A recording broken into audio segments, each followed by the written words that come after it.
Alors, selon moi, l'évaluation des compétences ne sera pas identique à l'évaluation des apprentissages. Si on revient à la définition de chacun des termes, quoi. Le passage à l'APC permet littéralement aux étudiants et aux étudiantes de mieux comprendre ce qu'on attend d'eux. Alors, je ne sais pas si le terme attendre d'eux, mais en tout cas, il y a une clarification pour tout le monde, et dans le système d'évaluation, et surtout dans les objectifs, et ça c'est flagrant pour nous, dans la manière dont on atteint ces objectifs. Avant, c'était flou pour les étudiants. Ça semblait pas flou pour nous, mais je crois qu'il y avait beaucoup d'implicites. Et c'est devenu extrêmement clair pour tout le monde. L'étudiant, il sait exactement où il en est. Euh, et nous aussi, d'ailleurs.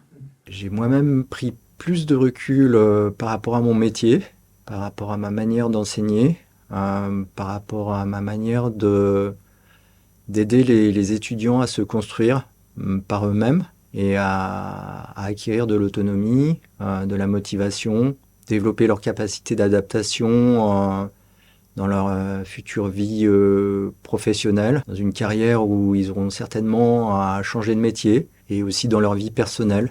C'est beaucoup de choses très positives d'un point de vue de l'avancée de nos contenus et puis de nos modalités d'évaluation. Et puis, par contre, des problèmes émergents d'un autre côté sur l'organisation au sein des équipes pour la transformation.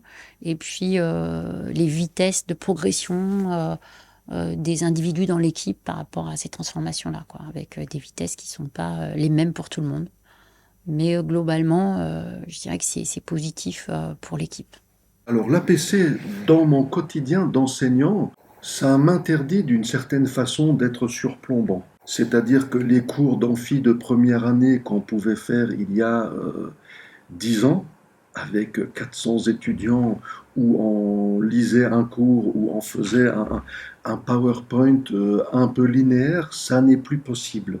Ça n'est plus possible, donc ça demande une transformation profonde de tous mes cours. Et d'une certaine façon, ça me rapproche encore des étudiants. Ça veut dire une approche en APC vraiment suivie permet de voir les étudiants progresser au cours du semestre, là où avant, on avait très peu de retours. Donc c'est une démarche qui est un petit peu différente dans le sens où cette compétence, cette grille, cette évaluation, elle va amener l'étudiant à revisiter sa position et à revenir et à retravailler jusqu'à une acquisition. Alors que la compensation, elle va permettre, effectivement, il y a des écueils, il y a des lieux, des zones grises où l'étudiant va finalement pas acquérir de savoir, il va laisser de côté certains apprentissages, alors que là, il est obligé d'avancer, quoi. Et puis la possibilité d'avoir aussi, effectivement, de façon récursive, de façon renouveler des feedbacks, ce qui fait vraiment partie de l'APC aussi, renseigner le plus souvent possible l'étudiant sur là où il se situe, c'est vraiment un gage de réussite pour lui, quoi. Et ça, c'est vrai quelque chose que j'observe, c'est-à-dire que j'ai moins d'échecs. Moi, dans ce que je fais de l'APC, ou ce que j'en fais, c'est vraiment donner du sens pour l'étudiant. C'est-à-dire, il apprend, par exemple, en cours d'orientation à s'orienter, certes, ça a du sens, mais aussi il va apprendre à analyser la motricité des orienteurs. Et cette analyse de la motricité, par exemple, j'utilise mon champ disciplinaire pour donner un exemple, ça va lui permettre d'être un futur bon enseignant ou un futur concepteur de matériaux sportifs en adéquation avec la motricité spécifique en cours d'orientation. Ou, on va dire, d'analyser une motricité, par exemple, dans un champ du loisir sportif pour pouvoir commercialiser des produits à destination d'un public plus large. Mais voilà, l'analyse de la motricité, qui est une compétence dans notre champ disciplinaire, elle va prendre du sens. On ne va pas simplement faire de la course d'orientation pour progresser dans l'activité. Donc, projette l'étudiant dans un projet, quoi. Alors, qu'est-ce que l'APC a changé dans les pratiques pédagogiques? Euh, Alors, pas l'approche par projet pour nous, parce qu'on l'avait déjà. Par contre, ça a changé le fait d'oser faire des situations d'apprentissage dont on avait toujours rêvé, mais qu'on n'osait pas.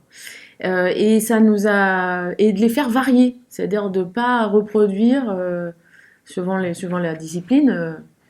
et d'essayer des choses. Et ça a changé. De sortir aussi. Ouais, c'est vraiment les outils de la les outils et l'espace de la situation d'apprentissage qui a beaucoup changé chez nous.